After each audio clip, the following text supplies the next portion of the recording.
नमस्कार दोस्तों, आप देख रहे हैं इसराफिल स्टडी। आज के इस वीडियो में हम हिंदी व्याकरण के 30 बहुत ही महत्वपूर्ण ऑब्जेक्टिव क्वेश्चन पूरी एक्सप्लेनेशन के साथ पढ़ने वाले हैं। ये प्रश्न सभी स्टूडेंट के लिए और सभी जनरल कंपटीशन एग्जाम जैसे एसएससी, रेलवे, ग्रुप डी, टीटेट, सीटेट और अन्य कॉम्पिटिटिव एग्जाम के लिए बहुत ही ज़्यादा इम्पोर्टेंट है। इस वीडियो में मैं हर क्वेश्चन को आसान भाषा में और पूरे कॉन्सेप्ट के साथ समझाऊंगा ताकि आपको याद भी रहे और एग्ज़ाम में कोई भी कन्फ्यूजन न हो। तो दोस्तों, वीडियो को अंत तक ज़रूर देखिएगा और अगर आप पहली बार हमारे चैनल पर आए हैं तो चैनल को सब्सक्राइब ज़रूर कर लीजिए ताकि आने वाले ऐसे ही इम्पोर्टेंट क्लासेस आप मिस न करें। तो चलिए दोस्तों, बिना समय बर्बाद किए शुरू करते हैं। आज का पहला क्वेश्चन है, राम ने रावण को मारा वाक्य में कारक कौन सा है? कारक 8 प्रकार के होता है। तो हमें वाक्य दिया है राम ने रावण को मारा, इसमें आपको कारक बताना है कि कौन सा कारक होगा। तो देखिए, इसमें क्रिया जो है मारा है, तो क्रिया का प्रभाव जिस नाम या सर्वनाम पे पड़ता है वह जो है कर्म कारक होता है। ठीक, तो मारा क्रिया का प्रभाव जो है रावण पर पड़ रहा है। तो देखिए क्या लिखा है, रावण को विभक्ति लगा है, इसका मतलब ये कर्म कारक है। ऑप्शन बी इसका राइट आंसर हो जाएगा। राम ने रावण को मारा में कर्म कारक है। ठीक, जिस संज्ञा या सर्वनाम पर क्रिया का प्रभाव पड़ता है उसे हम कर्म कारक कहते हैं। अगला प्रश्न देखिए, सुंदर शब्द किस प्रकार का विशेषण है? संख्यावाचक, गुणवाचक, परिमाणवाचक, संबंधवाचक। तो देखिए, सुंदर है तो जो शब्द गुण, रूप, रंग या स्वभाव बताए वह हमारा गुणवाचक विशेषण होता है। सुंदर जो है रूप और गुण को दर्शाता है, इसीलिए सुंदर शब्द जो है गुणवाचक विशेषण है। ऑप्शन बी इसका राइट आंसर हो जाएगा।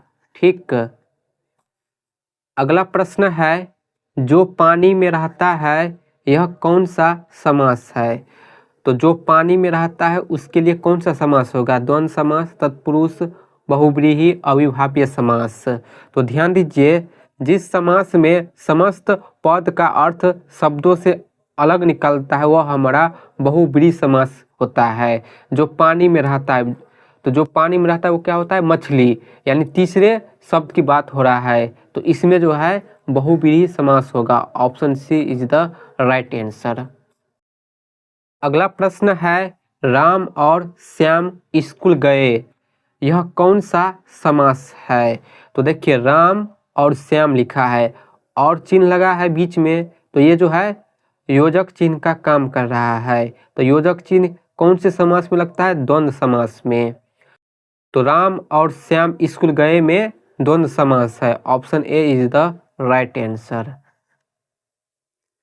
अगला प्रश्न है, विद्यालय शब्द में उपसर्ग क्या है? आपको उपसर्ग बताना है। तो उपसर्ग जो है शब्द के आगे में लगता है। जो शब्द के पहले जुड़कर अर्थ बदले वह उपसर्ग कहलाता है। देखिए, विद्यालय है, जब हम विद्यालय का विग्रह करेंगे यानी इसे तोड़ेंगे तो ये होगा विद्या प्लस आलय। ठीक, तो इसमें आपको उपसर्ग बताना है।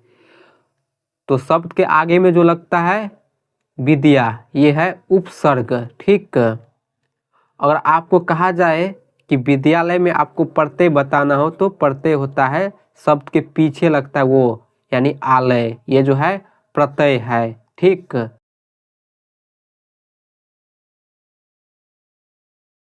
तो विद्यालय में उपसर्ग शब्द विद्या होगा। Option A is the right answer. अगर प्रत्यय कहा जाता तो आलय होता, ये आपको ध्यान रखना है। अगला प्रश्न देखिए, लिखावट शब्द में प्रत्यय क्या है? अब आपको इसमें प्रत्यय बताना है कि लिखावट शब्द में प्रत्यय क्या है। लिख, लिखाव, ट या वट। जो शब्द के अंत में जुड़ता है वह प्रत्यय कहलाता है। तो देखिए, लिखावट है तो लिखावट को इस प्रकार लिखते हैं, लिखेंगे लिख प्लस वट, तो ये मिलकर बनता है लिखावट। ठीक है, तो हमें प्रत्यय बताना है, तो शब्द के पीछे में जो लगता है वो प्रत्यय होता है, तो ये हो जाएगा प्रत्यय। ठीक, तो लिखावट शब्द में प्रत्यय है what. Option D is the right answer. अगला प्रश्न है, खाना शब्द कौन सा है? संज्ञा, सर्वनाम, क्रिया, विशेषण। ये जो खाना शब्द है ना, ये क्या है? संज्ञा है, सर्वनाम है, क्रिया है कि विशेषण है? तो ध्यान दीजिए, खाना, पीना, लिखना, देखना, ये क्या है? काम है। जिस शब्द से कार्य का बोध हो वह क्रिया कहलाता है। तो खाना शब्द जो है क्रिया है। Option C is the right answer. अगला प्रश्न है, वह बहुत तेज दौड़ता है, क्रिया का भेद क्या है? क्रिया का दो भेद होता है, एक होता है सकर्मक क्रिया और एक होता है अकर्मक क्रिया। तो ध्यान दीजिए, वाक्य है वह बहुत तेज दौड़ता है, इसमें आपको क्रिया का भेद बताना है कि कौन सा क्रिया होगा। तो देखिए, जिस क्रिया का कोई क्रम न हो वह अक्रम क्रिया होती है। वाक्य है वह बहुत तेज दौड़ता है, क्या दौड़ता है? ये इसका हमें जवाब नहीं मिल रहा है, इसीलिए इसका आंसर होगा ऑप्शन नंबर ए, अकर्मक क्रिया। वह बहुत तेज दौड़ता में क्रिया का भेद है अकर्मक। Option A is the right answer. अगला प्रश्न है, मैं, तुम, वह, ये कौन से शब्द है? तो ध्यान दीजिए, जो शब्द संज्ञा के स्थान पर आते हैं वे सर्वनाम कहलाते हैं। मतलब मैं, तुम, वह, ये क्या है? ये सर्वनाम है। Option C is the right answer. अगला प्रश्न है, धीरे धीरे कौन सा शब्द है? संज्ञा, विशेषण, क्रिया, क्रिया विशेषण। तो ध्यान दीजिए, जो शब्द क्रिया की विशेषता बताए वह क्रिया विशेषण होता है। तो धीरे धीरे जो है क्रिया विशेषण है। क्रिया की विशेषता बताने वाले शब्द को क्रिया विशेषण कहते हैं। तो इसका राइट आंसर हो जाएगा ऑप्शन नंबर डी। अगला प्रश्न है, दिन रात में कौन सा समास है? तो देखिए, दिन और रात के बीच में योजक चिन्ह लगा है। ठीक, इसे हम योजक चिन्ह कहते हैं। तो जिस दो शब्द के बीच योजक चिन्ह लगा रहे प्राय वह हमारा द्वंद्व समास होता है। तो ऑप्शन ए ही इसका राइट आंसर हो जाएगा। अगला प्रश्न देखिए, कमल नयन का सही अर्थ है? कमल का नयन, कमल जैसे नयन वाला, कमल और नयन, नयन वाला कमल।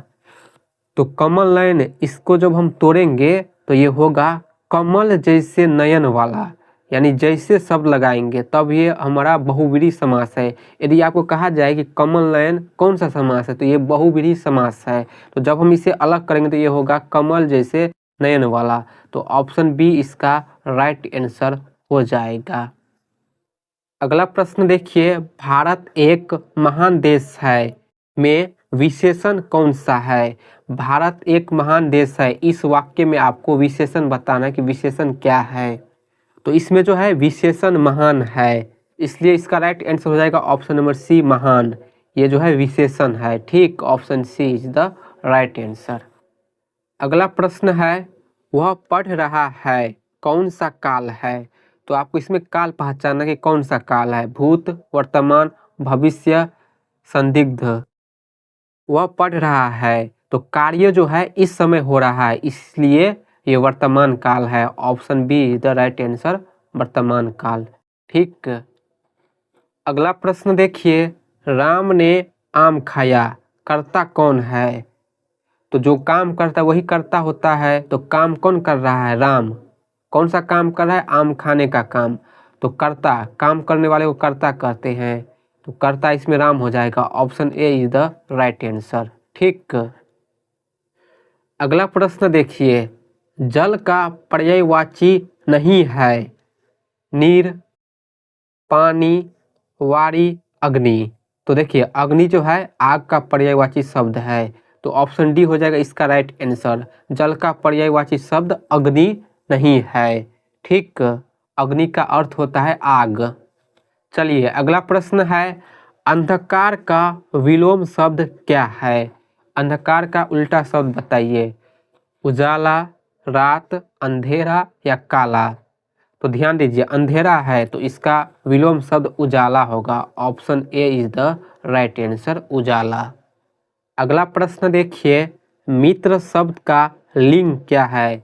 तो आपको इसमें लिंग बताना है कि पुल्लिंग होगा कि स्त्रीलिंग होगा कि नपुंसक होगा या उभयलिंग होगा।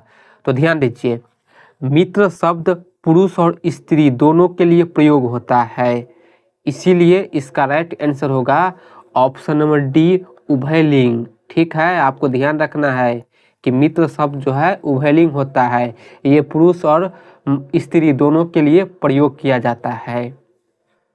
अगला प्रश्न देखिए, सब बच्चे खेल रहे हैं में सब क्या है? संज्ञा, सर्वनाम, विशेषण या अवयव।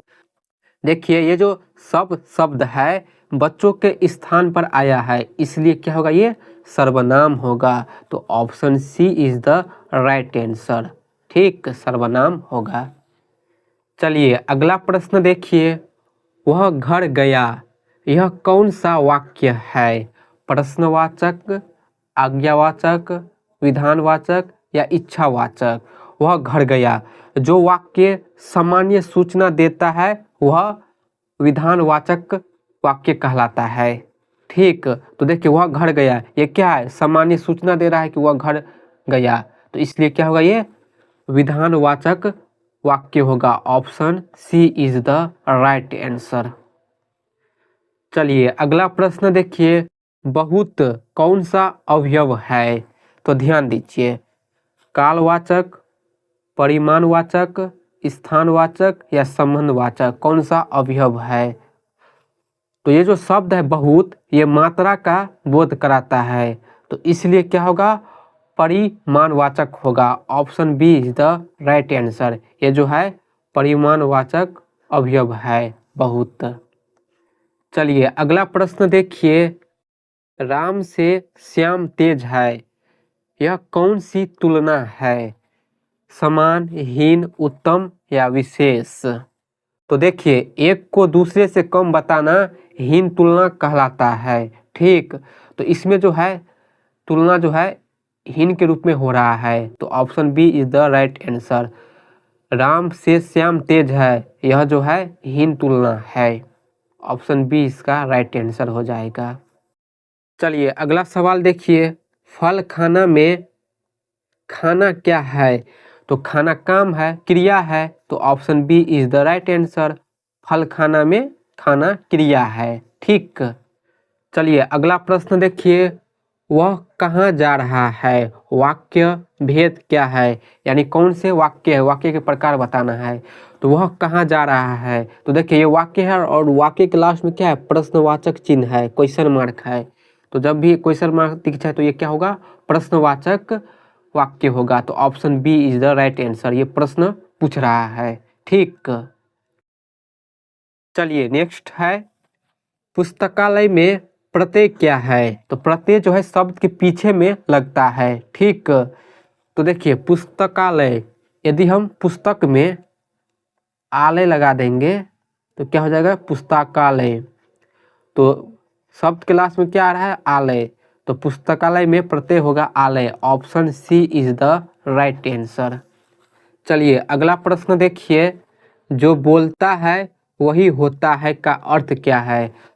इसका आशय यही है कि सच छिपता नहीं, कभी न कभी सामने आ ही जाता है, यानी सच्चाई बाहर आ जाता है। Option C is the right answer, सच्चाई का प्रकट होना। ठीक, चलिए अगला प्रश्न देखिए, सिंह का बहुवचन क्या है?